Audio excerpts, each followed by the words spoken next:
ரொம்ப பலவீனமான ஆட்களா இருந்தீங்கன்னா தயவு செய்து இந்த படத்தை பார்க்க வேண்டாம். படத்துல மனச பதட்டப்படுற மாதிரி காட்சிகளும் ரொம்ப வல்கரான காட்சிகளும் இந்த படத்துல இருக்குது. படத்துல ஒரு சில காட்சிகள்லாம் என்னால இந்த வீடியோ சொல்லக்கூட முடியாது. இப்ப வாங்க இந்த படத்தோட ஒன்லைன் ஸ்டோரியை மட்டும் பார்த்துருவோம். போர் போய்கிட்டு இருக்க டைம்ல இந்த மாதிரி ஒரு நாட்டுக்கு போயிட்டு அந்த இடத்துல போயிட்டு சோல்ஜர்ஸ் உள்ள நுழைஞ்சு அங்க இருக்கிற ஆட்கள்லாம் கொண்டுட்டு அங்க இருக்கிற வயசு பொண்ணுங்களை மட்டும் இந்த மாதிரி தூக்கிட்டு வந்துடுறானுங்க. தூக்கிட்டு வந்து இங்கே ஒரு விபச்சார விடுதி இருக்குது. அந்த இடத்துல எல்லா பெண்களையும் அடைச்சி வைக்கிறானுங்க.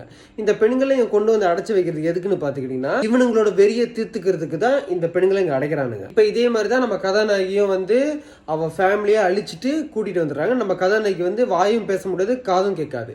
இப்போ கொண்டு வந்து இந்த இடத்த கொண்டு வரும்போது விபச்சார விடுதிக்கு இங்கே வந்து ஒரு ஓனர் இருக்கிறான்.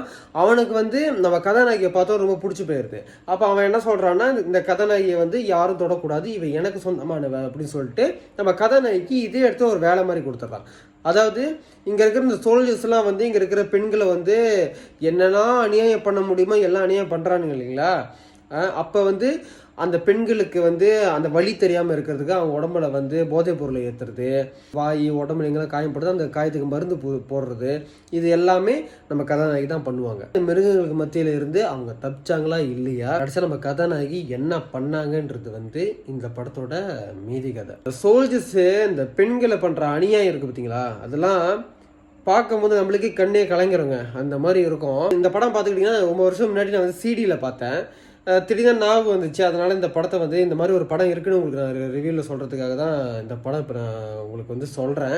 சரிங்களா. இப்போ இந்த படம் எந்த வெப்சைட்டில் இருக்குன்னு எனக்கு தெரியல. கமெண்ட் பாக்ஸ் வந்து லிங்க்னு கேட்டுக்கிட்டு இருப்பீங்க.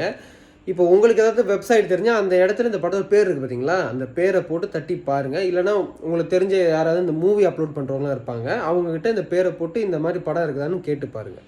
சரிங்களா. எவ்வளோ தேடி பிடிச்சி பாருங்கள்.